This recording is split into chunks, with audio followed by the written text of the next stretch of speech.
Good morning views నమస్తే నేను విజయ Chandrika ABN breakfast news కి స్వాగతం. పెనం మీద నుంచి పొయ్యిలో పడ్డాము అని అంటారు. పెనం మీద పడితేనే ఒళ్ళంతా బొబ్బలెక్కుతుంది. అదే ఇక పొయ్యిలో పడితే కాలిపోవడమే.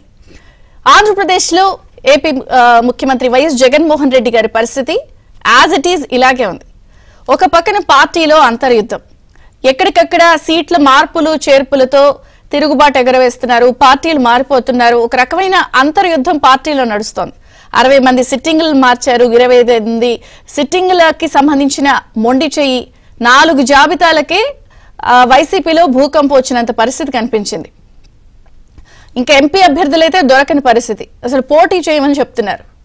ఇలాంటి ఒక పరిస్థితిలో అసలు మరి జగన్ గారి బలం తగ్గిందో, లేకపోతే జగన్ గారంటే భయం తగ్గిందో, లేదా ఓడిపోతున్నాం కాబట్టి ఏముందిలే అని ధిక్కార స్వరము, అటువంటి తలనొప్పులు పూర్తి స్థాయిలో అధికార పార్టీలో స్పష్టంగా 4 జాబితాలకి భూకంపం వచ్చిన పరిస్థితి. అంటే పరిస్థితి ఆ స్థాయిలో అంతర్యుద్ధం ఉంది. మరొక పక్కన చూస్తే చెల్లెళ్ళిద్దరూ కూడా జగన్ గారిని టార్గెట్ చేశారు. ఇక సొంత చెల్లి షర్మిల అయితే కాంగ్రెస్ లో జాయిన్ అయ్యారు, పిసిసి పగ్గాలు చేపట్టారు. పాలనా వైఫల్యాల్ని గన్ షాట్ గా ఆవిడ ప్రశ్నిస్తున్నారు. ఇది మీరు ఇచ్చారు, ఇది మీరు చేయలేదు, దీని సమాధానం ఏంటి? కానీ అట్నుంచి వస్తున్న టార్గెట్ అంతా కూడా వ్యక్తిగతంగా క్యారెక్టర్ అసాసినేషన్, వ్యక్తిగత హననం చేస్తూ చెల్లెలు షర్మిలని అడిగిన ప్రశ్నలకు జవాబు చెప్పకుండా టాపిక్ డైవర్ట్ చేస్తూ షర్మిలని టార్గెట్ చేస్తున్నారు. ఒక పక్కన సొంత చెల్లెళ్లతో కూడా తలకాయ నొప్పిగా ఉంది. పార్టీలో అంతర్యుద్ధం, పార్టీలో ఎదురు తిరుగుతున్నారు. అంతేందుకు ఒంగోలు పంచాయతీ కూడా మనం చూస్తున్నాం. సమీప బంధువు బాలినేని కూడా ఏ స్థాయిలో విజయసాయిరెడ్డి మీద సీరియస్ అయ్యారు అన్న వార్తలు కూడా వచ్చాయి. మాగుంట శ్రీనివాసరెడ్డి ఖచ్చితంగా టికెట్ ఇవ్వాల్సిందే, కాదని చెవిరెడ్డికి ఇస్తే సహకరించేది లేదని చెప్పి కూడా ఆయన చాలా గట్టి వార్నింగ్ ఇచ్చారు. దీంతో సాయిరెడ్డి సజ్జల వీళ్ళు దిగినా కూడా కలవని పరిస్థితి, అసలు సీరియస్ అయినట్టుగా వార్తలు వస్తున్నాయి. ఇటువంటి పరిస్థితి, సమీప బంధువు, సొంత చెల్లెళ్ళు, పార్టీలో అందరూ తిరుగుబాటు ఎగరేస్తున్నారు. అసలు మాకొద్దు, మేమేం చేసాం తప్పు, అసలు మీరు సీట్లు ఇచ్చినా మేము పోటీ చేయమని ఇంకొంతమంది. అంటే ఒక దెబ్బ మీద దెబ్బ, తలనొప్పుల మీద తలనొప్పులు. ఇన్ని పరిస్థితుల నేపథ్యంలో మరొక పక్కన ఇంటా బయట పూర్తి స్థాయిలో ఆయన నలిగిపోతున్న పరిస్థితులు రాజ్యసభ ఎన్నికలు తరుముకొస్తున్నాయి. ఈ రోజు నుంచి పార్లమెంట్ బడ్జెట్ సమావేశాలు ప్రారంభమవుతున్నాయి. ప్రధాని మోదీ, అమిత్ షా అపాయింట్మెంట్ ఖరారు అవ్వగానే ఆయన ఏ క్షణమైనా ముఖ్యమంత్రిగా ఢిల్లీ పయనమయ్యే అవకాశం ఉంది. సో రాజ్యసభ ఎన్నికలకు సంబంధించి 15 రాష్ట్రాల్లో 56 స్థానాలకి ఫిబ్రవరి 27న పోలింగ్ జరగబోతోంది. అందులో ఆంధ్రప్రదేశ్ లో 3 స్థానాలు. మామూలుగా అయితే వైసీపీకి ఉన్న బలము, సంఖ్యాబలం బట్టి 3 స్థానాలు గన్ షాట్ గా గెలవాలి. కానీ ఇప్పుడున్న పరిస్థితుల్లో అటువంటి గెలిచే పరిస్థితి కనిపించడం లేదు. దానికి ప్రధాన కారణం గతంలో మనం చూసాం, శాసన మండలి జరిగినటువంటి ఎన్నికల్లో సొంత పార్టీ ఎమ్మెల్యేలే 4 క్రాస్ ఓటింగ్ చేసి అప్పుడు టీడీపీ అభ్యర్థి ఎవరైతే ఎమ్మెల్సీగా నిలబెట్టారో పంచమర్తి అనురాధ ఘన విజయం సాధించారు. దాంతో ఆ తతంగం అంతా చూసాం. ఇప్పుడు కూడా మళ్ళీ టీడీపీ అభ్యర్థిని నిలబెట్టే అవకాశం ఉంది. క్రాస్ ఓటింగ్ చేస్తారు, మేమే చేస్తాం, మీరు నిలబెట్టండి నా మధ్య ఎమ్మెల్యే బుచ్చి చౌదరి గారు మీడియా ముఖంగా చెప్పారు. ఇన్ని తతంగాలు జరుగుతుంటే, రాజ్యసభ ఎన్నికలు తరుముకొస్తుంటే ఏం చేయాలో పాలుపోని పరిస్థితి. ఇంట బయట తన మన పర అందరూ కూడా జగన్ వైఖరి పట్ల విసిగి వేసారిపోయారు. ఇంకా పాలనా వైఫల్యాలు సరే బడుగు బలహీన వర్గాలు, వివిధ సామాజిక వర్గాలు, ఉద్యోగులు, మొన్నటి వరకు రోడ్ల మీద జరిగినటువంటి సమ్మెలు, నిరసనలు అన్ని మనం చూస్తూనే ఉన్నాం. దెబ్బ మీద దెబ్బ, తలనొప్పి మీద తలనొప్పి, గోరు చుట్టు మీద రోకటి పోట్లాగా ఒకదాని తర్వాత ఒకటి. ఇప్పుడు ఢిల్లీ పైన కరెక్ట్ గా 70-75 రోజుల్లో ఆంధ్రప్రదేశ్ లో ఎన్నికలు జరగబోతున్న ఈ టైంలో ఇక ముఖ్యమంత్రి గారు ఏ క్షణమైనా కూడా అపాయింట్మెంట్లు ఖరారైతే ఢిల్లీ వెళ్లిన తర్వాత ఇప్పుడు వినిపిస్తున్న చర్చ ఏమిటంటే, జనరల్ గా ఇప్పుడు ఈ 3 స్థానాల్లో ఒక్క స్థానం కోల్పోయినా ఎలక్షన్స్ ముందు అది ఖచ్చితంగా ఎదురు దెబ్బే, ఒక రాంగ్ సిగ్నల్స్ ప్రజల్లోకి వెళ్లిపోతాయి. ఇక వైసీపీ పని అయిపోయింది అనే నేపథ్యంలో కింద పడ్డా నాదే పై చేయి అన్నట్టు ముఖ్యమంత్రి గారు వ్యవహరిస్తారు. కాబట్టి ఇప్పటికే 4 జాబితాల భూకంపం, చెల్లెళ్లు దెబ్బ, పార్టీలో పట్టుకోల్పోయే స్థితి, ఎంపీ అభ్యర్థులు దొరకని పరిస్థితి, వివిధ వర్గాల్లో వ్యతిరేకతతో ఒక్కసారిగా ఒక కొత్త ఎత్తుగడకి ప్రారంభించారనేది చర్చ జరుగుతోంది. అదేంటంటే ఢిల్లీ పర్యటనలో బీజేపీకి ఒక రాజ్యసభ స్థానం ఆఫర్ చేసే అవకాశం ఉంది. దాంతో వారి ఇన్ని సమస్యల నుంచి గట్టెక్కించే అవకాశం ఉంది అన్నది ఇప్పుడు కొత్తగా చర్చ వినిపిస్తున్న నేపథ్యంలో మరి ఇప్పటికీ జరుగుతున్న పరిస్థితులు ఈ అన్ని నేపథ్యంలో మరి పూర్తి స్థాయిలో జగన్ అష్ట దిగ్బంధనంలో చిక్కుకున్నారా? మరి ఢిల్లీ వెళ్తే అన్ని పరిస్థితులు చక్కబడిపోతాయా? ఇక్కడ పార్టీలో గాని బంధువులు చెల్లెళ్ళ నుంచి ప్రజల నుంచి వస్తున్న వ్యతిరేకత నుంచి ఎలా తప్పించుకుంటారు? మరి ఇన్ని సమస్యలు ప్రతిపక్షాలకు కలిసి వస్తున్నాయా? వారి గెలుపు నల్లేరు మీద నడకేనా? ఢిల్లీ టు గల్లీ అన్ని సమస్యల్ని ఎలా చూడాలి? చేజేతులారా ముఖ్యమంత్రి జగన్ చేసుకున్నదేనా? అందుకోసం ఆయన హ్యాపీగా నేను దిగిపోతాను అని మొన్న జరిగినటువంటి సమ్మిట్ లో మొత్తానికి ఢిల్లీ టు గల్లీ అన్ని సమస్యలైనా అష్ట దిగ్బంధనంలో జగన్ చిక్కుకున్నారా? చర్చిద్దాం. మనతో పాటు జాయిన్ అయ్యారు APCC media chairman ex MP doctor Tulasi Reddy గారు, అలాగే టీడీపీ జనరల్ సెక్రటరీ నజీర్ గారు. మరి కాసేపట్లో అనలిస్ట్ కూడా జాయిన్ అవుతారు. తులసిరెడ్డి గారు, సమస్య మీద సమస్య, దెబ్బ మీద దెబ్బ, ఎటు చూసినా తల తిప్పినా కూడా అసలు మొత్తం సమస్యలే. షర్మిల గారు, సమీప బంధువులు, పార్టీలో వాళ్ళు, ప్రజలు, వివిధ వర్గాలు, ఏంటిదంతా ఎట్లా చూస్తారు? ఆల్రెడీ జగన్మోహన్ రెడ్డి గారే మన తిరుపతిలో ఆయనే చెప్పారు ఓడిపోతున్నా అని చెప్పేసి. కాబట్టి ఆయనకు ఓటమి ఫోబియా పట్టుకున్నది, ఓటమి భయం పట్టుకున్నది, ఓటమి స్వరం వినిపిస్తా ఉంది. కాబట్టి నేను ఇప్పుడు దిగిపోవాల్సిన సంతోషంగా దిగిపోతా అని చెప్పేసి ఆయన కమిట్ అయ్యాడు. వచ్చేసి ఆయనకు తెలిసిపోయింది ఓటమి. కాబట్టి ఆ నేపథ్యంలో దానికి కొన్ని సంకేతాలు కూడా ఆయన సర్వే చేయించుకునే సర్వేలోనే ఇప్పుడు ఎన్నికలు జరిపితే 25 మంది మంత్రులు 20 మంది ఓడిపోతారనేది ఒక సర్వే నివేదిక. రెండవది వచ్చేసి ఈ పట్టభద్రుల నియోజకవర్గాల ఎమ్మెల్సీ ఎన్నికల్లో 3 ప్రాంతాల్లో ఓడిపోవడము, అదొకటి. తర్వాత గతంలో ప్రతిపక్ష నాయకుడిగా ఉన్నప్పుడు ఆయన సభలు ఎలా ఉండేటి, ఇప్పుడు ముఖ్యమంత్రి అయిన తర్వాత ఆయన సభలు ఎలా ఉండేది ఆయన ప్రత్యక్షంగా చూస్తున్నాడు. అప్పుడు కలకలలాడేటి, ఇప్పుడు వెలవెలపోతున్నాయి. ఈవెన్ సొంత జిల్లాలో సొంత నియోజకవర్గంలో వచ్చినా ప్రజలు రావడం లేదు. అది బ్యారికేడ్ల మధ్య పరదాల చాటున పర్యటించే పరిస్థితి ఉన్నాడు. కాబట్టి ఇవన్నీ ఓవరాల్ గా ఆయనకు అర్థమైపోతుంది ఓడిపోతున్నా అని చెప్పేసి. అందుకోసమే ఆయన వచ్చేసి తిరుపతిలో చెప్పాడు. ఇది ఆ పార్టీ నాయకులకు, కార్యకర్తలకు, వాళ్ళకు అర్థమైపోతా ఉంది. ముందుగానే ప్రజల్లో ఉండే వాతావరణం తెలిసిపోతుంది. దానికి తోడు జగన్మోహన్ రెడ్డి చెప్పింది అర్థమైపోయింది. కాబట్టి ఇది మునిగిపోయే నావా, ఇది మునిగిపోయే పడవ అనేది వైకాపా క్యాడర్ కు, నాయకులకు అందరికీ అర్థమైపోతా ఉంది. రైతులు రగిలిపోతున్నారు, మహిళలు మండిపోతున్నారు, మందుబాబులు మండిపోతున్నారు, ఉద్యోగులు ఉడికిపోతున్నారు, నిరుద్యోగులు నిరాశతో ఉన్నారు, సర్పంచులు సలసలా కాగిపోతున్నారు, కాంట్రాక్టర్లు కసితో ఉన్నారు. అంటే సమాజంలోని అన్ని వర్గాల ప్రజల్లో అసంతృప్తి తారాస్థాయిలో ఉంది. కాబట్టి ఇది ఒక దిక్కు చూస్తున్నారు కాబట్టి వైకాపా నాయకులు, కాబట్టి ఇది ఇంకా మునిగిపోయే పడవ అని అర్థమైంది. కాబట్టి ఇంకా వాళ్ళు కూడా మునిగిపోయే పడవలు ఎవరు ఉంటారు, ఎవరో దారి వాళ్ళు చూసుకుంటున్నారు. అది ఒకటి. రెండవది, అది వేమన పద్యం ఒకటి ఉంది, చెప్పులోన రాయి కంటిలోన నలుసు కాలిముళ్ళు ఇంటిలోని పోరు ఇంతింత కాదయ్యా విశ్వదాభిరామ వినరవేమ అనేది బాగా ఇప్పుడు అది జగన్మోహన్ రెడ్డికి బాగా అన్వయిస్తా ఉంది. కాబట్టి ఒక దిక్కు ప్రజల్లో అసంతృప్తి, అసమ్మతి, ఆగ్రహ జ్వాలలు వాళ్ళ క్యాడర్లో. ఇంకా న్యాచురల్ గా ఆయన చేసుకున్నటువంటి స్వయంకృతాపరాధం వచ్చేసి ఇంటిలోని పోరు కూడా.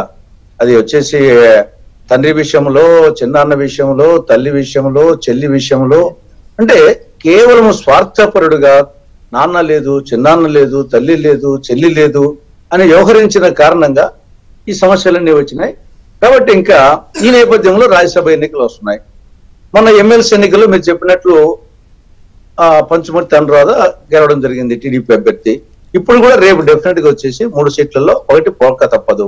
కాబట్టి ఆ నేపథ్యంలో అతనికి అర్థమైపోతుంది. కాబట్టి అది ఒకవేళ మీరు చెప్పినట్లు బీజేపీకి ఇస్తే పోతే గాలికి పోయే పేలపండి కృష్ణార్పణం అన్నట్టు పోతే బీజేపీకి ఇవ్వడానికే ఆ ప్రతిపాదన కోసమే ఆయన ఢిల్లీ బయలుదేరుతున్నారు.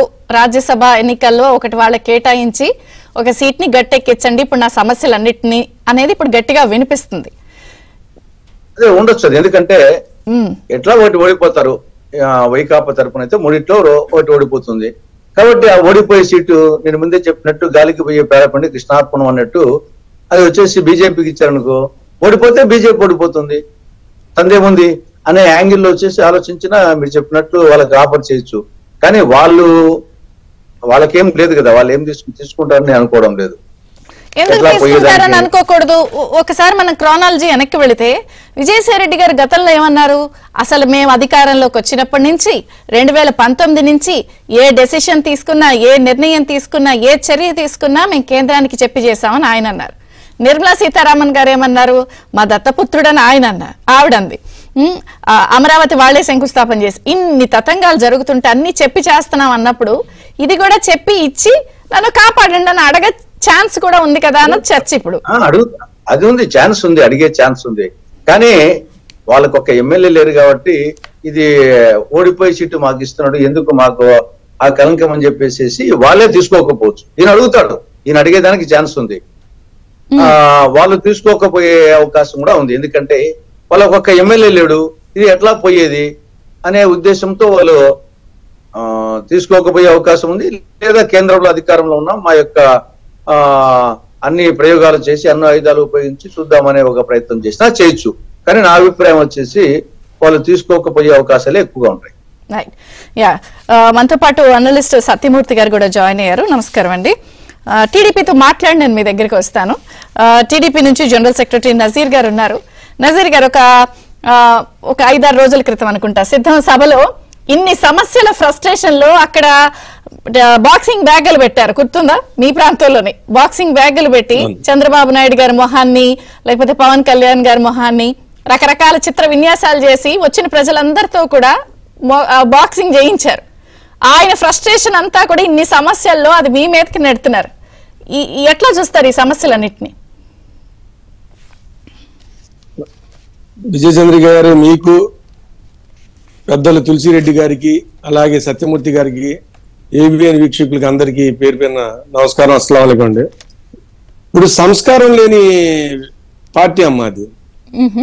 సంస్కారం లేని పార్టీ, సంస్కారం లేని నాయకుడు, సంస్కారం లేని కార్యకర్తలు ఏం చేస్తారు? చేతగాని వాళ్ళు ప్రజల దగ్గర ఓడిపోబోతున్నారు, ప్రజల్ని మోసం చేశారు, రాష్ట్రాన్ని మోసం చేశారు, కుటుంబాన్ని మోసం చేశారు, తల్లిని మోసం చేశారు, చెల్లిని మోసం చేశారు. ఇప్పుడు అతనేంటి, పాపం బాగా పండింది, అనుభవించబోతున్నాడు. ఏం చేయాలి? ఇలాంటి పిచ్చి పనులే. ఏంది, అటుపక్క మా నాయకులు పెద్దలు చంద్రబాబు నాయుడు గారి ఫోటో ఒకటి పెట్టి, అలాగే జనసేన అధ్యక్షుడు అన్న పవన్ కళ్యాణ్ గారి ఫోటో పెట్టి, అలాగే గతంలో సీఎంగా ఉన్న వ్యక్తి ఫోటో పెట్టి, వాళ్ళ చేత వచ్చిన కార్యకర్తల చేత ఆయన ఫ్రస్ట్రేషన్. ఎవరన్నా బుద్ధున్న వాళ్ళు అలాంటి పని చేస్తారమ్మా? ఆ తర్వాత మా బాబు గారి బ్రహ్మాండమైన మీటింగ్లు జరిగినాయి. ఎక్కడన్నా అలాంటి పిచ్చి పనులు మా పార్టీ కానీ, మా నాయకుడు కానీ, మేము కానీ ఎక్కడన్నా అసలు ఆలోచించామా? మాకు సంస్కారం ఉందమ్మా. ప్రజాస్వామ్యాన్ని నమ్ముతాం మేము. ప్రజాస్వామ్యంలో ప్రజలే దేవుళ్ళు. ప్రజల్ని ఎలా సేవ చేయాలి, ప్రజల్ని ఎలా ఆకట్టుకోవాలని అది ఆలోచించాలి తప్ప అంతా మోసం చేసేసావు, సర్వనాశనం చేసేసావు. ఆఖరికి ఏంటంటే కుటుంబంలో ఉన్న చెల్లి మీద కూడా, సొంత చెల్లి మీద కూడా నోటికొచ్చినట్టు అందరి చేత అనిపిస్తున్నావంటే నువ్వు రాజ్యాధికారం కోసం, రాజకీయాల కోసం సొంత చెల్లిని వదలని వాడు రేపు రాష్ట్రాన్ని ఏం చేశాడు అనేది అర్థమైపోయింది కమ్మా. డే 1 నుంచి ఇతను ముఖ్యమంత్రి అయిన కాడి నుంచి 2019 నుంచి నారా చంద్రబాబు నాయుడు గారి కాడి నుంచి మా కింద స్థాయి, గ్రామ స్థాయి కార్యకర్త వరకు మేము పోరాడుతున్నాం. ఇతను మోసం చేస్తున్నాడు, రాష్ట్రాన్ని సర్వనాశనం చేసేసాడు, ప్రజల్ని అన్ని విధాలుగా గాలికి వదిలేశాడు అనేది మేము చెప్తూనే ఉన్నాం. ఈ యొక్క 58 నెలలు మేము పోరాటం చేస్తూనే ఉన్నామమ్మా. ఇప్పుడు వాళ్ళ కుటుంబం వాళ్ళకు కూడా అర్థమైంది. వాళ్ళ వరకు వచ్చే వరకు వాళ్ళకి తెలియలా పాపం. వాళ్ళ వరకు వచ్చిన తర్వాత ఇలాంటి దుర్మార్గుడిగా మేము సహకరించింది, ఇలాంటి దుర్మార్గుడిగా ఓట్లేయమని నేను మా అమ్మ అడిగింది అనేది వాళ్ళకు కూడా అర్థమైంది. అర్థమైన తర్వాత ఇంకా తప్పదు, ఇప్పుడన్నా చెప్పుకోవాలి నా బాధ ప్రజలకే అర్థమయ్యేలా చెప్పాలని వారు చెప్తున్నారు. మంచిదే, కానీ ఇప్పుడైనా ప్రజలు అర్థం చేసుకుంటున్నారు. రేపు రాబోయే రోజుల్లో జగన్మోహన్ రెడ్డి గారికి ఎక్కడ డిపాజిట్లు రావు. అలాగే మీరు అడుగుతున్న రాజ్యసభ ఎన్నికలు ఆయనకి భయం పట్టుకుంది. ఆయన ఏ విధంగా గజకర్ణ గోకర్ణ టక్కు టమారా విద్యలు ఏం చేసినా సరే ప్రజలు హర్షించే పద్ధతిలో లేరు.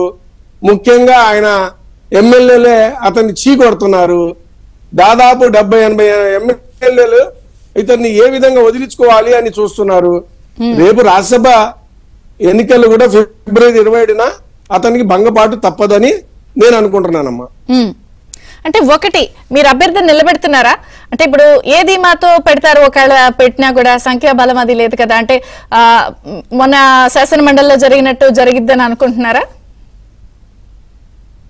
అలా కాదమ్మా. ఇప్పుడు ప్రజాస్వామ్యంలో మంచి నాయకత్వం ఇవ్వడానికి అవకాశం ఉన్న చోట ప్రతి చోట రాజకీయ పార్టీలు పోటీ చేయాలమ్మా. ఇప్పుడు సంఖ్యాబలం అంటారా?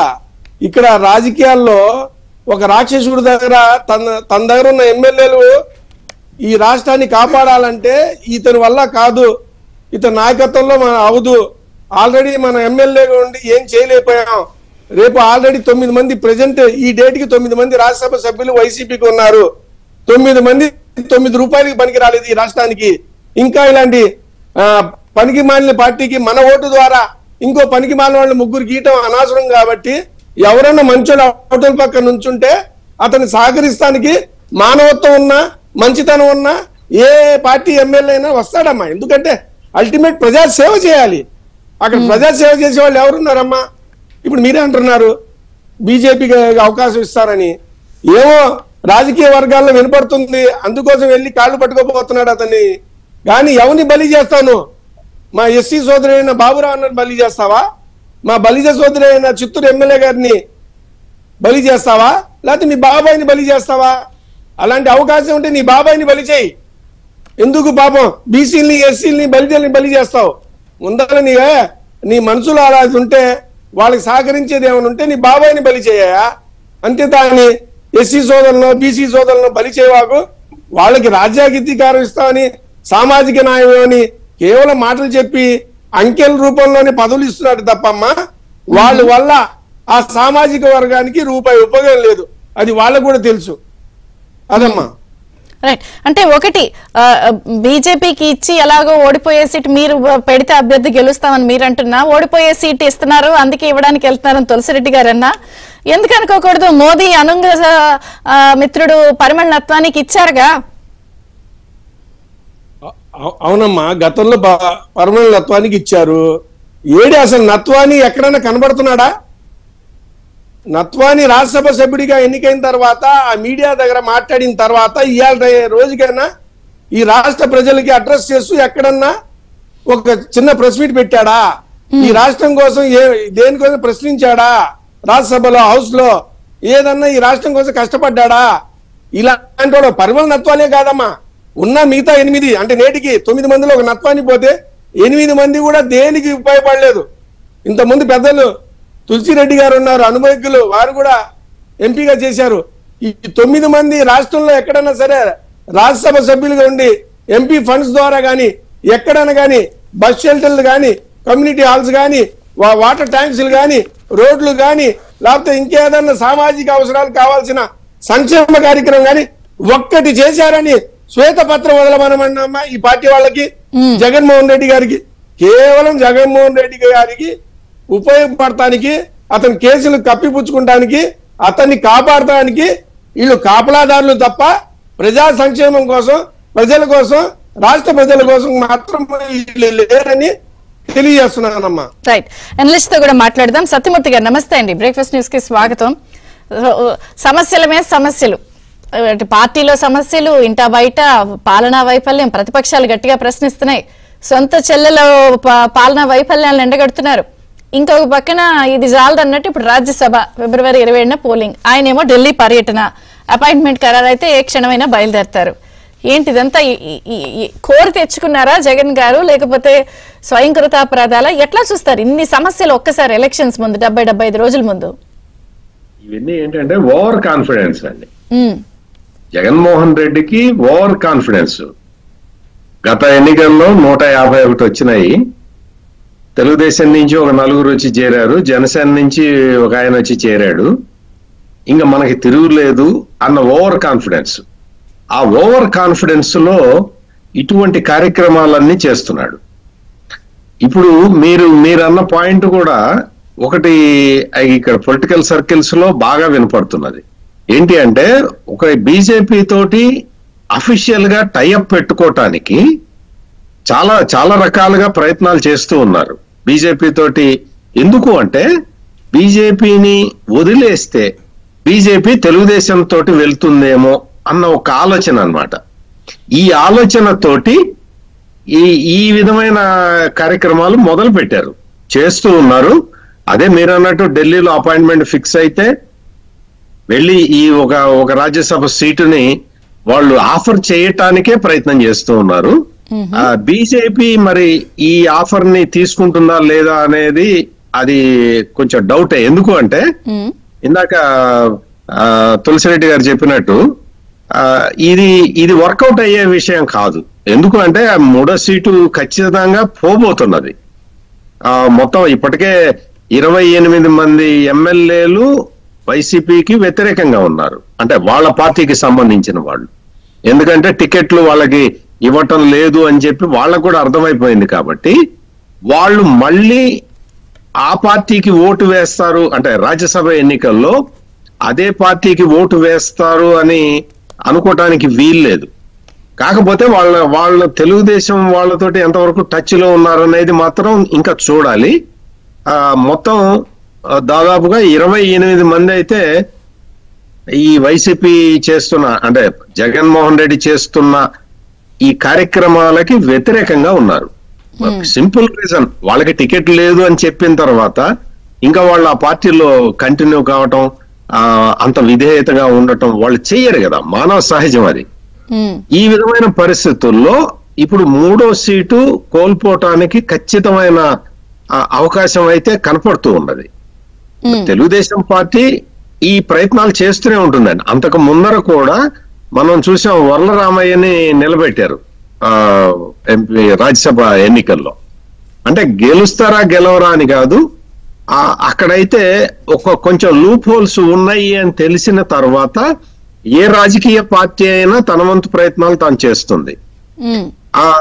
ఈ లాస్ట్ టైం ఎమ్మెల్సీ ఎన్నికల గురించి కూడా మనం మాట్లాడుకున్నాం.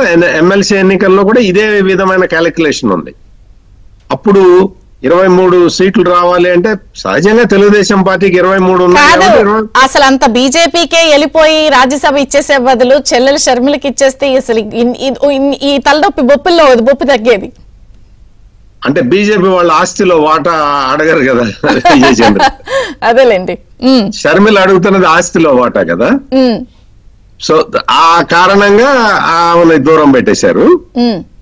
ఇప్పుడు ఏంటి అంటే, ఇప్పుడు షర్మిల కూడా వచ్చేసిన తర్వాత మనం చూస్తూ ఉన్నాం, ఆమె కూడా వ్యక్తిగతమైన విమర్శలు చాలా తీవ్రంగా చేస్తూ ఉన్నారు. అది కాంగ్రెస్ పార్టీ కూడా ఇప్పుడు కొంచెం ఆలోచించుకొని వాళ్ళ స్ట్రాటజీ కూడా మార్చుకోవాల్సి ఉంటుంది. కేవలం ఒక టార్గెట్ జగన్మోహన్ రెడ్డి ఢిల్లీ పర్యటన అంతా కూడా ఈ వైఫల్యాలు లేకపోతే జరుగుతున్న ఇవన్నీ కూడా కాపాడమనా, లేదా మీకు ఇది ఇచ్చేస్తే నన్ను సెట్ చేయండినా? అంటే మొదటి నుంచి కూడా వైసీపీలో ఒక వర్గం, అంటే విజయసాయి రెడ్డి అండ్ కంపెనీ వీళ్ళందరూ కూడా బీజేపీతో డైరెక్ట్ గా టైఅప్ పెట్టుకుందాం అనేది వాళ్ళ ప్రపోజల్ అండి. మొదటి నుంచి వాళ్ళు అదే పనిలో ఉన్నారు. అంటే టైఅప్ ఏముంది, ఆయన ఓపెన్ గా అన్నారుగా విజయసాయి రెడ్డి గారు, మేము ఢిల్లీలో అందరికీ మోదీకి అమిత్ షాకి చెప్పి చేస్తున్నాం అన్నారు, గుర్తుందో లేదో? వాళ్ళు చెప్పే చేస్తున్నారు. వాళ్ళందరూ కూడా వాళ్ళ ఉద్దేశం ఏంటి అంటే బీజేపీ తోటి డైరెక్ట్ గా పొత్తు పెట్టుకోవాలని, డైరెక్ట్ గా పొత్తు పెట్టుకోవాలి. గత ఎన్నికల్లో ఏంటి అంటే, గత ఎన్నికలకు ముందర బీజేపీ అడిగింది, మేము మీతో పొత్తు పెట్టుకోవాలనుకుంటున్నాం అంటే వాళ్ళు తిరస్కరించారు.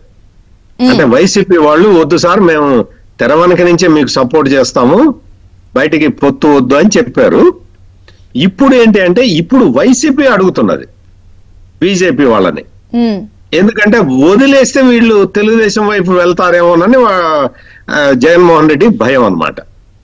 ఇప్పుడు ఆల్రెడీ ఇంత పార్టీకి ఇంత డ్యామేజ్ జరుగుతూ ఉన్నది కదా, అందుకని మనం బీజేపీని వదలకూడదు, బీజేపీ తోటి ఎట్లయినా టైఅప్ పెట్టుకోవాలి అనే ప్రయత్నాల్లో ఉన్నాడు. ఇప్పుడు ఆఖరి ప్రయత్నం అన్నమాట.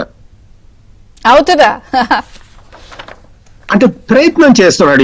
ఇప్పుడు మరి బీజేపీ వాళ్ళు ఏంది నిర్ణయం తీసుకుంటారు అనేది మనం ఇప్పుడే చెప్పటం కష్టం. ఎందుకు అంటే జగన్మోహన్ రెడ్డి కాంగ్రెస్ వైపు వెళ్ళటం అనేది అది అయిపోయింది, ఇంకా ఆ చాప్టర్ లేదు కదా. ఇప్పుడు అంతకు ముందరే కాంగ్రెస్ తోటి టైఅప్ పెట్టుకునే అవకాశం లేదు ఎలక్షన్ల తర్వాత కూడా. ఎప్పుడైతే షర్మిల వచ్చి కాంగ్రెస్ పార్టీలో చేరిందో అప్పుడు జగన్మోహన్ రెడ్డికి కాంగ్రెస్ డోర్స్ పూర్తిగా క్లోజ్ అయిపోయినాయి. ఇప్పుడు ఆయనకున్న ఆప్షన్ బీజేపీనే. బీజేపీ వైపు వెళ్ళాలి అంటే బీజేపీ వాళ్ళు ఇప్పుడు షరతులు పెట్టే పరిస్థితుల్లో వాళ్ళు ఉన్నారు. ఈ విధమైన పర్మిటేషన్స్, కాంబినేషన్స్ నడుస్తున్నాయి. కాబట్టి ఇప్పుడు ఈ రాజ్యసభ టికెట్ మీకు ఇస్తామండి అని చెప్పి ఏదన్నా చెప్పి వాళ్ళతోటి ఆ ప్రపోజల్ పెట్టడానికైతే అవకాశం అయితే ఉన్నది. దాన్ని ఇందాక తులసిరెడ్డి గారు చెప్పినట్టు బీజేపీ యాక్సెప్ట్ చేస్తుందా లేదా అనేది, ఎందుకంటే ఆ వైసీపీ ఇచ్చే ప్రపోజల్ ని గనక బీజేపీ యాక్సెప్ట్ చేస్తే అది బీజేపీకి మొత్తం నేషనల్ లెవెల్లో సూసైడల్. ఒక్క ఎమ్మెల్యే కూడా లేకుండా ఎమ్మెల్యే కోట రాజ్యసభ సీటుకి నువ్వు ఎట్లా పోటీ చేస్తావు? అంటే పోటీ ఓకే, పరిమళత్వానికి ఇచ్చారు కదా, అప్పుడు మోదీకి సంబంధించిన చాలా క్లోజ్ పర్సన్ అనే ఒక చర్చ. ఇప్పుడు కూడా వెళ్ళి చెప్పొచ్చు కదా, 31 మంది ఎంపీలు, 22 లోక్సభ, 9 రాజ్యసభ అంటే మీకన్నా నేను అనుంగ శిష్యుడిని, మీ మాట దాటినోడిని ఎవరిని ఉంటానని చెప్పొచ్చు కదా. 31 నెంబర్ అంటే ఎంత పెద్ద నెంబరు. అంటే పరిమళత్వాన్ని కేసు వేరండి, అంటే అతను బీజేపీ లీడర్ కాదు కదా, లీడర్ కాదు. అవును. ఇప్పుడు ఏదన్నా బీజేపీ లీడర్ కి ఇస్తే ఇది అసలు నేషనల్ వైడ్ గా కూడా ఇది అసలు ఒక పెద్ద చర్చ జరుగుతుంది. భారతీయ జనతా పార్టీ కనుక వైసీపీ ఇచ్చిన ఈ ప్రపోజల్ ని యాక్సెప్ట్ చేస్తే అసలు నేషనల్ వైడ్ గా వాళ్ళకి పరువు పోతుంది, మొత్తం సిగ్గంతా పోతుంది. అసలు ఇన్నాళ్ళు తెరవెనుకున్నది ఒప్పేసుకున్నట్టు ప్లస్ మొత్తం జాతీయ స్థాయిలో వాళ్ళకి పోతుందండి. ఒక్క ఎమ్మెల్యే కూడా లేకుండా ఎమ్మెల్యే కోట రాజ్యసభ సీటుకి నువ్వు ఎట్లా పోటీ పెట్టావని అడుగుతారు. ఇది అందుకని బీజేపీ వాళ్ళు ఎట్టి పరిస్థితుల్లో దీనికి ఒప్పుకోవటానికి అవకాశం లేదు నాకు తెలిసినంత వరకు. అంటే ఇన్ని ఫ్రస్ట్రేషన్లు, ఈ ముసుగులో గుద్దులాట్లు ఒక పక్క అయితే, ఆ ఫ్రస్ట్రేషన్ బాక్సింగ్ బ్యాగులతో టీడీపీ, జనసేన, కాంగ్రెస్ వీళ్ళందరి మీద మళ్ళిస్తున్నారు ఆయన, మీడియా మీదకి వాటి మీదకి. తులసిరెడ్డి గారు, ఇప్పుడు ఇన్ని రకాలు ఉన్నాయి. ఇప్పుడు అన్నపై హోదాకి సంబంధించిన విషయంలో కూడా ప్రత్యేక హోదా విషయంలో మాట తప్పారని షర్మిల గారు చాలా గట్టిగా క్వశ్చన్ చేస్తున్నారు. రేపు ఢిల్లీలో 2వ తారీఖున కూడా ఆవిడ కూడా దీక్ష చేయొచ్చు అనే చర్చ వస్తుంది. అంటే ఇక ఎలక్షన్స్ కి కేవలం ఒక 70-75 రోజులు ఉన్న టైంలో ఏంటి అసలు షర్మిల గారి టార్గెట్ ఏంటి? అన్న పతనమా, కాంగ్రెస్ పుంజుకోవడమా? 2 నెలల్లో ఇవన్నీ మీకు వర్కౌట్ అవుతాయా? 2% అంటే 2% సుమారుగా 1.23% నుంచి 40% సెకండ్ ప్లేస్ లో రేస్ లో వచ్చేయగలరా? ఇవన్నీ మీకు అసలు ఎంతవరకు కలిసి వస్తాయి జగన్ గారి వైఫల్యాలన్నీ? మా లక్ష్యం వచ్చేసి 2020 మ్యాచ్, మేము టెస్ట్ మ్యాచ్ కాదు 2020 మ్యాచ్ ఆడుతున్నాము. 2024 అంటే రాబో సార్వత్రిక ఎన్నికల్లో అటు రాష్ట్రంలో ఇటు కేంద్రంలో కాంగ్రెస్ పార్టీ అధికారంలోకి రావడమే మా లక్ష్యం. దానికి కొంత అతిశయోక్తి అనిపించవచ్చు, అది ఏమి అతిశయోక్తి కాదు. మొన్న కర్ణాటకలో కాంగ్రెస్, నిన్న తెలంగాణలో కాంగ్రెస్, రేపు ఆంధ్రప్రదేశ్ లో కాంగ్రెస్. తెలంగాణలో కూడా 10 సంవత్సరాల అరణ్యవాసం తర్వాత అధికారంలోకి వచ్చారు. రాష్ట్ర విభజన జరిగినప్పుడు వాళ్ళకి అనుకూలంగా ఉన్నప్పటికీ 10 ఏళ్ళు వాళ్ళ కూడా అధికారంలోకి రాలేదు ఇక్కడ తెలంగాణలో. కాబట్టి తెలంగాణలో 10 ఏళ్ల అరణ్యవాసం తర్వాత అధికారంలోకి వచ్చారు. అదే విధంగా ఆంధ్రప్రదేశ్ లో కూడా కాంగ్రెస్ పార్టీకి వనవాసము అరణ్యవాసం గీసింది, మళ్ళీ అధికారంలోకి వచ్చే పరిస్థితి కనిపిస్తుంది. దీనికి బెస్ట్ ఎగ్జాంపుల్ వచ్చేసి మౌనంగానే ఎదగమని మొక్క నీకు చెబుతుంది, ఎదిగిన కొద్దీ వదగమని అర్థమందులో ఉంది, అపజయాలు కలిగిన చోటే గెలుపు పిలుపు వినిపిస్తుంది, ఆకులన్నీ రాలిన చోటే కొత్త చిగురు కనిపిస్తుంది. కాబట్టి కాంగ్రెస్ పార్టీకి శిశిర ఋతువు దాటిపోయింది, వసంత ఋతువు ప్రారంభమైంది. కాబట్టి ఖచ్చితంగా మేము అధికారంలోకి వస్తాం నమ్మకం మాకుంది. దానికి ఒకటి మీరు టార్గెటెడ్ గా ఒక గోల్ పెట్టుకుని వెళ్తున్నారు, కానీ షర్మిల గారు అడుగుతున్న ప్రశ్నలు లేకపోతే పాలనా వైఫల్యాలు సమాధానం చెప్పట్లేదు కదా. ఆవిడ క్యారెక్టర్ అసాసినేషన్ చేస్తున్నారు, వ్యక్తిగతంగా ఆవిడని టార్గెట్ చేస్తున్నారు. అయినా సరే ఆవిడ నేను ఏం చేస్తారు చేసుకోండి అని అంటున్నా కూడా ఇప్పుడు ప్రధానంగా ఆవిడ సెక్యూరిటీ గురించి కూడా ఒక చర్చ వస్తోంది. ప్రాణహాని, భద్రత, ఇలాంటి చర్చ ఒకటి ప్రారంభమైంది. నిన్న టీడీపీకి సంబంధించి అయ్యన్న పాత్రుడు కూడా అన్నారు ఆవిడకి ఎక్స్ట్రా భద్రత, సెక్యూరిటీ ప్రొవైడ్ చేయాలని. గత ఎలక్షన్స్ లో కూడా ఏం జరిగినాయి చూసారు, కోడికత్తి కేసులో లేకపోతే వివేక గారి హత్య ఎలక్షన్స్ ముందే జరిగినాయి. ఇప్పుడు మళ్ళీ ఆవిడ సెక్యూరిటీ మీద చర్చ వస్తుంది. మా ఆవిడ గాని నేను గాని మేము గాని ప్రాణాలకు తెగించే ఉన్నాం. వచ్చేసి ఈ రోజంటే ఆవిడ వచ్చింది. నేను 4.5 సంవత్సరాల వంటి కడప జిల్లా పులివెందుల నియోజకవర్గం వేంపల్లె మండలంలో ఆ రోజు నుంచి విమర్శిస్తున్నా. కాబట్టి నేను గాని ఆవిడ గాని అక్కనే పుట్టిన వాళ్ళము. మనిషి పుట్టినాక సావు తప్పదు. కాబట్టి దాని గురించి భయపడితే ఈ రోజు ప్రాణభయంతో చచ్చే బదులు రోజు వచ్చినట్టే. అంటే ఎప్పుడోసారి చావు తప్పదు. కాబట్టి ఆవిడ గాని మేము గాని చావుకు దీనికి భయపడే రకం కాదు. కాబట్టి అది మెటీరియల్ వచ్చేసి దాన్ని బట్టి ఎవరైనా బయట వాళ్ళు భయపడొచ్చాం కానీ మాకు అటువంటి భయాలు ఏమి ఉండవు, అక్కడనే పుట్టాము. ఆయన ఎంతో మేమంతే. ఆయన ఏమి కవచకుండాలతో పుట్లా, ఆయన ఏమి అమృతం తాగి పుట్లా. కాబట్టి దాని గురించి డోంట్ కేర్ శర్మిలమ్మ గాని మేము గాని. కానీ అది ఇష్యూ కాదు. తర్వాత వచ్చేసి నిజంగా మీరు చెప్పినట్లు ఆవిడ గాని మేము గాని ఇష్యూ బేస్డ్ గా మాట్లాడుకున్నాం.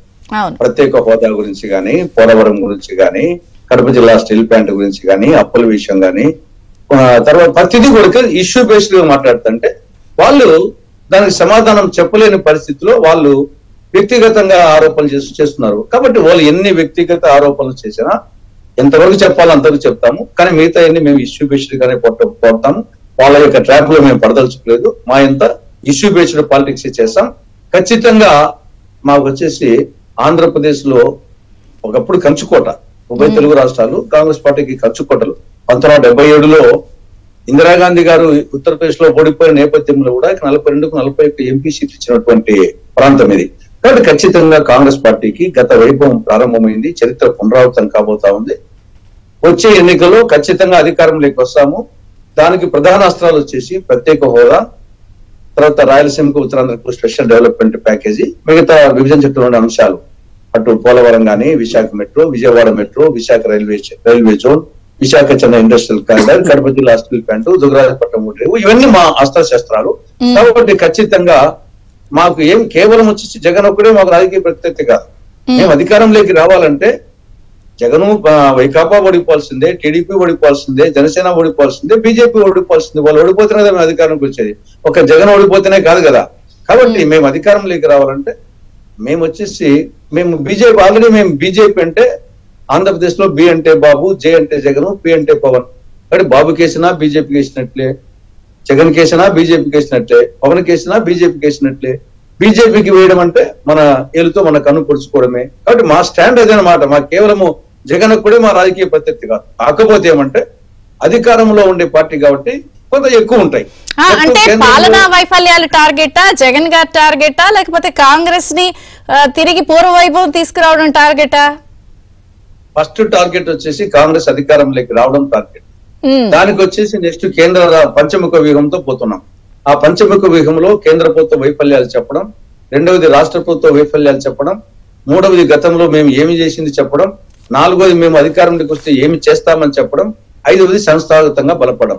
కాబట్టి మా అధికారంలోకి వచ్చేదానికి మేము ఈ పంచముఖ వ్యూహంతో పోతున్నాం. తర్వాత మేనిఫెస్టో 6 సూత్రాల కార్యక్రమం ఆల్రెడీ మేము చెప్తున్నాము. దానికి తోడు తెలంగాణలో వచ్చేసి 6 గ్యారంటీ, కర్ణాటకలో వచ్చేసి 5 గ్యారంటీల టైప్ లో మేము కూడా మేనిఫెస్టో కమిటీ కూర్చున్న తర్వాత ఒక గ్యారంటీ పథకాలతో మేము పబ్లిక్ లేకపోతున్నాం. కాబట్టి మా లక్ష్యం వచ్చేసి కాంగ్రెస్ పార్టీ అధికారంలోకి రావడమే మా లక్ష్యం. అంతే తప్ప ఏదో జగన్ ఓడిపోవాలనేది మా లక్ష్యం కాదు. జగన్ తో పాటు అందరూ ఓడిపోవాలా, మేము అధికారంలోకి రావాలా. వాళ్ళు మిగతా వాళ్ళు ఓడిపోతే మేము అధికారానికి వచ్చేది. ఓకే, నజీర్ గారు ఒక పాయింట్ సార్. ఇప్పుడు అయ్యన్న పాత్రుడు గారు ఆయన నిజంగానే ఒక పెద్ద స్టేట్మెంట్ ఇచ్చారు. ఏమని? షర్మిలకు ప్రాణహాని ఉంది, జగన్ కు తల్లి చెల్లి బాబాయ్ తేడా తెలీదు, కేంద్రం షర్మిలకు భద్రత పెంచాలి, నా ప్రాణాలకు సరే ముప్పు ఉంది అని అన్నారు. అంటే ఎందుకు అంత పెద్ద స్టేట్మెంట్ ఇచ్చారు? ఒకటి, ఇప్పుడు ఢిల్లీ టూర్ వెళ్తున్నా ఆయన హోంమంత్రి అమిత్ షాని కలుస్తున్నారు. హోంమంత్రి ఇక్కడ లింకు, ఇది రాజ్యసభ, ఏమన్నా అన్ని ఏమన్నా ఉందా? అసలు మీకు ఉన్న సమాచారం ఏంటి? ఎందుకు అలాంటి స్టేట్మెంట్ ఇచ్చారు? ఇక్కడ విజయచంద్రిక గారు ఒక ఎంపీ సీటుకి అడ్డం వస్తున్నాడని సొంత బాబాయిని చంపేశారమ్మా. అలాంటిది రేపు అతను ముఖ్యమంత్రి కాలేడు, నా ముఖ్యమంత్రి నా ప్రభుత్వానికి ఎవరెవరు అడ్డు, అది ప్రజాస్వామ్యబద్ధంలో ఏదన్నా ప్రజల దగ్గర వెళ్ళి మనం చేసిన మంచి చెప్పుకొని 4 ఓట్లు సంపాదిద్దామని ఉండదు. ఎవరు వీళ్ళకి అడ్డు ఉన్నారో వాళ్ళని తొలగించాలి, వాళ్ళని భౌతికంగా దాడులు చేయాలి, క్యారెక్టర్ అసాసినేట్ చేయాలి, వాళ్ళని ఇబ్బందులు పెట్టాలి, అనేక రకాలుగా ఆలోచించే వ్యక్తి అతను.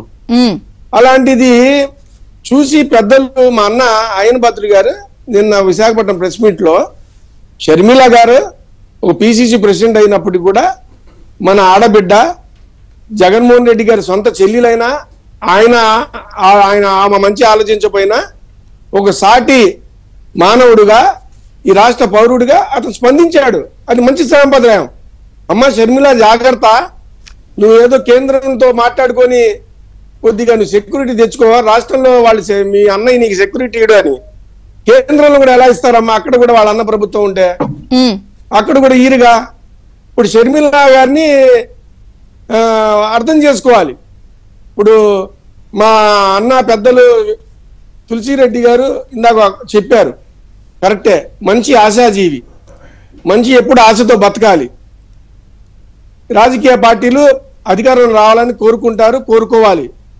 కానీ షర్మిల గారు ఇదే ఎలక్షన్స్ 2019 ముందలు వచ్చి మా అన్నకు ఓటేయండో, మా అన్నకు ఓటేయండో, మా అన్న మంచోడో అని చెప్పి తిరిగారు. ఇప్పుడు వచ్చి మా అన్న చెడ్డోడు, మా అన్న మా ఇలాంటోడు అని 3 నెలల ముందే షర్మిల గారికి ఏమైందో నాకు అర్థం కావట్లా. తులసిరెడ్డి అన్నలాగా డే 1 నుంచి ఎస్ ఆయన పోరాడాడు, ప్రతి చోట కార్యక్రమాలు పాల్గొన్నాడు, ప్రతి డిబేట్ లో ఈ ప్రభుత్వాన్ని ఎండగట్టిన ప్రతిపక్షాల్లో తులసిరెడ్డి అన్న ఒక నాయకుడు. ఆయనలాగా షర్మిల గారు కూడా మీ ఒక 3 సంవత్సరాల ముందలో 2 సంవత్సరాల ముందలో వచ్చి ప్రజల దగ్గర వెళ్ళి ప్రజలకి చెప్తే బాగుండిద్ది. కానీ ఈ ఎలక్షన్స్ 3 నెలలు ఉండగా షర్మిల గారు ఆమెకి జ్ఞానోదయం అయిందో మాకు అర్థం కాల. పిసిసి ప్రెసిడెంట్ అవడంలో తప్పు లేదు, రాజకీయ పార్టీల్లో జాయిన్ అవడం తప్పు లేదు. కానీ ఆ పార్టీకి మనస్ఫూర్తిగా మనస వాచ కర్మణ కట్టుబడి ఉండాలి తప్ప మనసులో ఒకటి, మదిలో ఒకటి, ఆలోచనలో ఒకటి మాత్రం ఉండకూడదని నేను తెలియజేస్తాను. అంటే ఒకటి పోనీ ఏదో మీరు అనుకున్నట్టు జ్ఞానోదయం అయితే అయిందిలే అనుకుందాం కాసేపు. కానీ ఈ 4.5 ఏళ్లకు పైచిల కాలంలో మీరు జనసేన చెప్పిన విషయాలు ఆవిడ చెప్తుంది అంటే ఖచ్చితంగా మీ దానికి ప్లస్ పాయింట్, అది మీకు ప్లస్ మార్కులు అవి. అవునండి చంద్రిక గారు, వారు మా యొక్క పోరాటాన్ని ఎండాస్ చేస్తున్నారు. నారా చంద్రబాబు నాయుడు గారు, తెలుగుదేశం పార్టీ, ఆ తర్వాత జనసేన పార్టీ, పవన్ కళ్యాణ్ గారు వాళ్ళు చెప్తుంది నిజంరా బాబు అని పాప వాడు వచ్చి ఎండాస్ చేస్తున్నారు. దానికి అప్రిషియేట్ చేయాలి మీరు చెప్పినట్టు. మేము అనేది ఏంటంటే అది ప్రజలు ఎప్పుడో అర్థం చేసుకున్నారు. ప్రజలు రేపు ఏప్రిల్లో ఎలక్షన్స్ ఎప్పుడు వస్తాయని ఎదురు చూస్తున్నారు. రేపు 2024 ఏప్రిల్లో తెలుగుదేశం జనసేన ప్రభుత్వం రాబోతుంది, ప్రజా ప్రభుత్వం రాబోతుంది. ప్రజలకి సేవ చేసే నాయకుడు నారా చంద్రబాబు నాయుడు గారు ముఖ్యమంత్రి అవ్వబోతున్నారు. వారి యొక్క నేతృత్వంలో ఈ రాష్ట్రం సుభిక్షంగా ఉండిద్ది. అలాగే అన్ని వర్గాలు, ముస్లింలు కానీ, హిందువులు కానీ, క్రిస్టియన్లు కానీ అందరు సుభిక్షంగా ఉంటారు. ఇంకో చిన్న పాయింట్ అమ్మా, ఇప్పుడు ఈ రాజ్యసభలో మన ఎగ్జిట్ అవుతున్న వేమిరెడ్డి ప్రభాకర్ రెడ్డి గారు వారు పాప ఎగ్జిట్ అవుతూ ఇంకో బీసీ గొంతుకు వస్తున్నారమ్మా. ఇక్కడ ప్రజలు అర్థం చేసుకోవాలి, పెద్దలు అర్థం చేసుకోవాలి.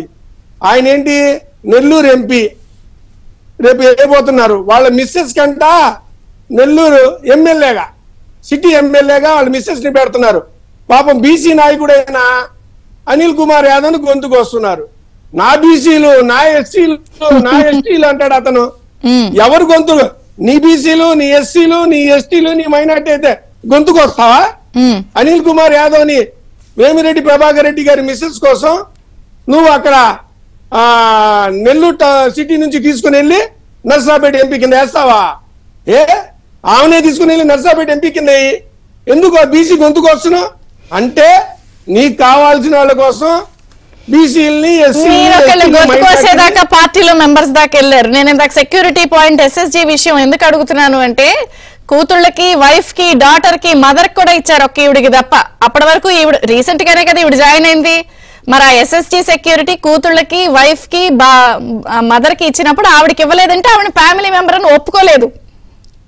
దీనికి 3 నెలల ముందు అని కూడా అనుకోకల్లా మీరు పార్టీలా గొంతులు కోయడానికి వెళ్ళారు.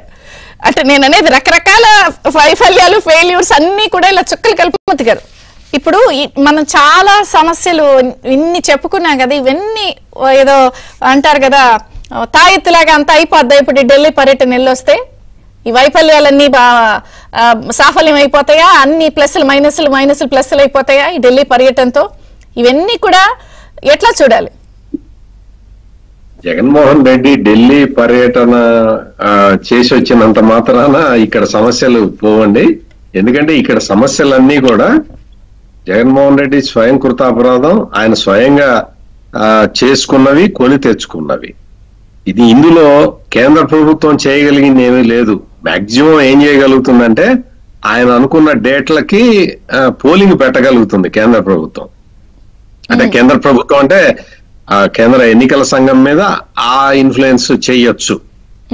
అంటే జగన్మోహన్ రెడ్డికి ఒక ఐడియా ఉంది ఏ ఏ డేట్లలో పోలింగ్ పెట్టుకోవాలి. అంటే ఫస్ట్ ఫేజ్ లోనే పోలింగ్ పెట్టుకుంటే ఇక్కడ రాష్ట్రంలో కరెంటు సమస్యలు అవి ఎక్కువ ఉండవు, పవర్ కట్లు ఇంకా అప్పటికి ఎక్కువ పెరగకపోతే తన ప్రభుత్వం మీద అంత వ్యతిరేకత ఉండకపోవచ్చు అని చెప్పి జగన్మోహన్ రెడ్డి క్యాలిక్యులేషన్. మామూలుగా అయితే ఏప్రిల్ ఎండింగ్ లో జరిగే పోలింగ్ ని ముందరికి తెచ్చుకునే ప్రయత్నంలో ఉన్నాడు. అంతకు మించి ఢిల్లీ పర్యటనలో ఈయనకి ఇప్పుడున్న వ్యతిరేకత, ఈ ఎమ్మెల్యేల నుంచి వ్యతిరేకత, ఎమ్మెల్యేలందరూ తిరుగుబాటు చేయటం, ప్రజలందరూ అసంతృప్తిగా ఉండటం, ఈ ప్రజలు కూడా చాలా చాలా ఒక రకమైన ఫ్రస్ట్రేషన్ లోకి వచ్చారు. ఈ ప్రభుత్వం అంటే ఏంటి, ఈ ప్రభుత్వం ఏంటి ఇట్లా ఉంది, ప్రజల్ని టార్గెట్ చేసే ప్రభుత్వాన్ని మొట్టమొదటిసారి ప్రజలు చూస్తున్నారు కాబట్టి వాళ్ళందరూ తీవ్ర వ్యతిరేకతతో ఉన్నారు. ఇవన్నీ ఢిల్లీ వాళ్ళు ఏమి సెట్ చేయలేరు. వాళ్ళు సెట్ చేయగలిగింది, వాళ్ళు చేయగలిగింది ఎలక్షన్ డేట్ల గురించి ఏదన్నా ఈయన ఏదన్నా ప్రపోజల్ పెడితే వాళ్ళు ఏదన్నా కేంద్ర ఎన్నికల సంఘానికి వాళ్ళు ఏదన్నా రికమెండ్ చేయగలుగుతారు. అది అంతవరకే. ఆ పర్పస్ కోసమే వెళ్ళి అమిత్ షాని కలుస్తున్నాడు. అంటే ఇంకా అపాయింట్మెంట్ కన్ఫర్మ్ కాలేదు, కలవబోతున్నాడు అనేది మనం ఈజీగా ఊహించవచ్చు. ఇక్కడ తీసుకొచ్చి ఇప్పుడు కేంద్ర ఎన్నికల సంఘం వాళ్ళు లాస్ట్ టైం వచ్చినప్పుడు తెలుగుదేశం పార్టీ ఒక డిమాండ్ చేసింది, కేంద్ర బలగాలను తీసుకురావాలి, ఎక్కువ కేంద్ర బలగాలు ఇక్కడ మోహరించాలి అని చెప్పి ఒక డిమాండ్ చేశారు. దాని మీద కూడా కేంద్ర ఎన్నికల సంఘం చాలా సీరియస్ గా వర్కౌట్ చేస్తూ ఉన్నది.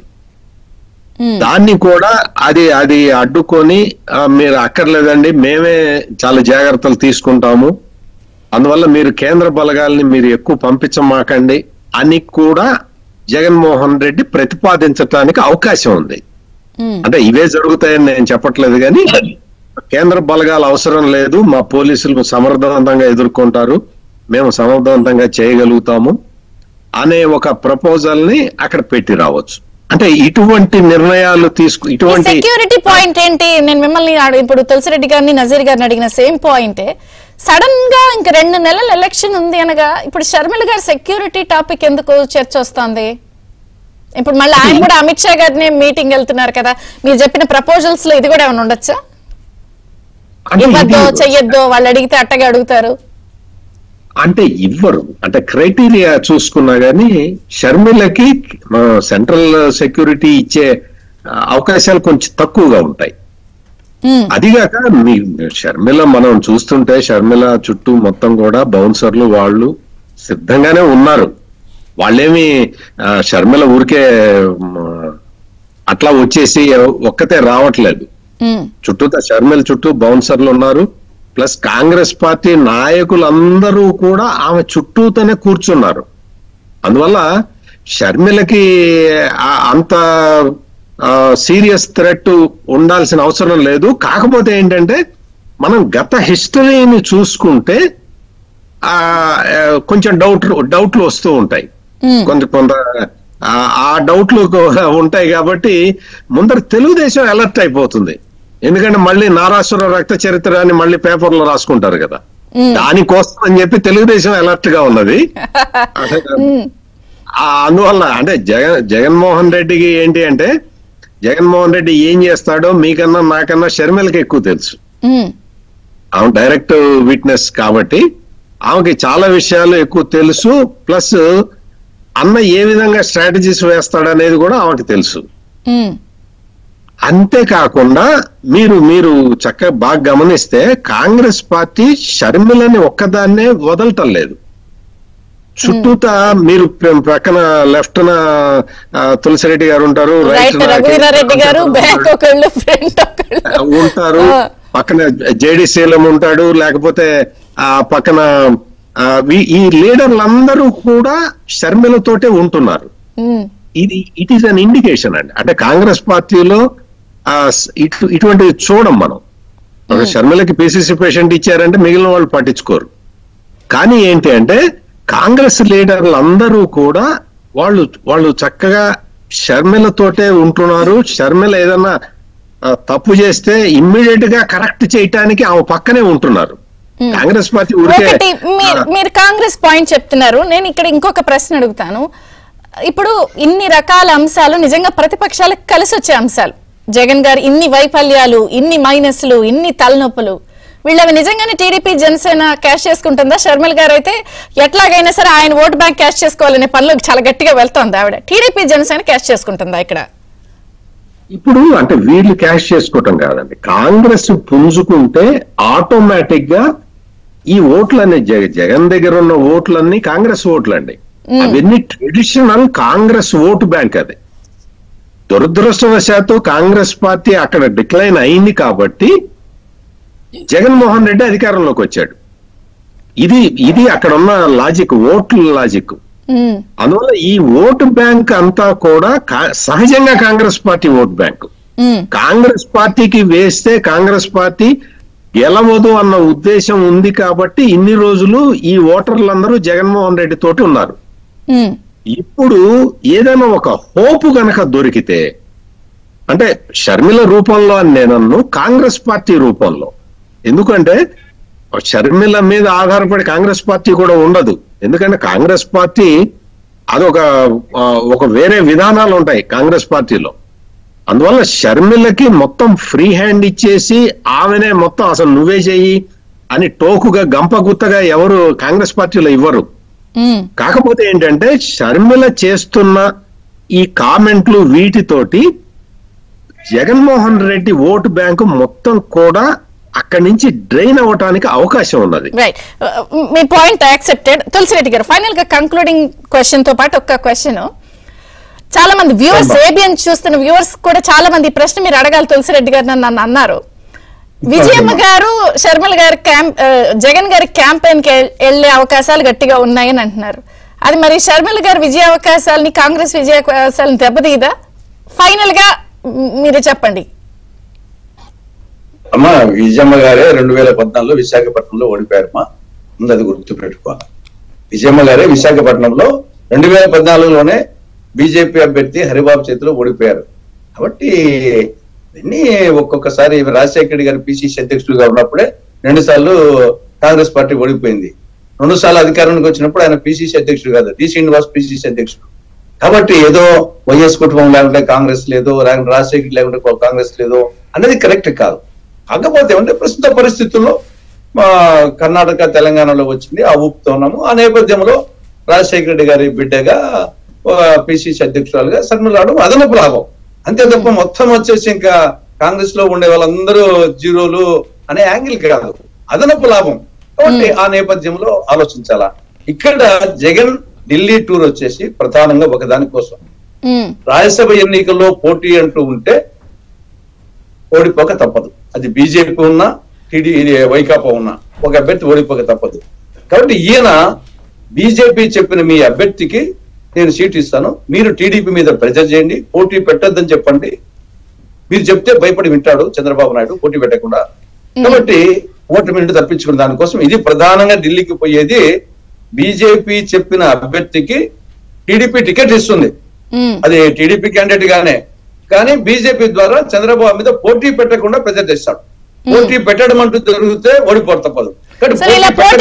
ఇన్ కేసు బీజేపీకి సంబంధించిన క్యాండిడేట్ కి ఇచ్చినా కూడా ఇలా పొత్తు ఓపెన్ అయిపోయినట్టే, ఇన్నాళ్ళు ముసుగులో ఉన్నది.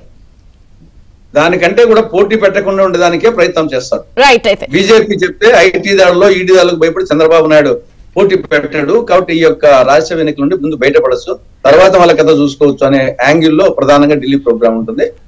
మేము వచ్చేసి మా ఉద్దేశం జగన్ ఒకటే కాదు, మేము వచ్చేసి అధికారంలోకి రావడమే మా లక్ష్యం. ఆ లక్ష్య సాధనతోనే ముందుకు పోతున్నాం. ఈ నేపథ్యంలో షర్మిలమ్మ వచ్చేసి పిసిసి అధ్యక్షురాలుగా మా పార్టీకి అదనపు లాభం. నజీర్ గారు, మీ మీద పోటీ పెట్టకుండా మిమ్మల్ని బెదిరించమని కూడా చెప్పడానికి వెళ్తున్నారట, అదొక కొత్త పాయింట్. మా తులసిరెడ్డి గారి పెద్దలకి తెలుసు, చంద్రబాబు నాయుడు గారు ఎవరికి భయపడే వ్యక్తి కాదు. తెలుగుదేశం పార్టీ ప్రజాస్వామ్యబద్ధంగా బడుగు బలహీన వర్గాల పార్టీ. రేపు రాష్ట్రానికి బడుగు బలహీన వర్గాలకి ఏది శ్రేయస్సో ఏది మంచో ఆయనకి తెలుసు. చంద్రబాబు నాయుడు గారికి ఆయన రేపు ఆలోచించి నిర్ణయం తీసుకుంటారు.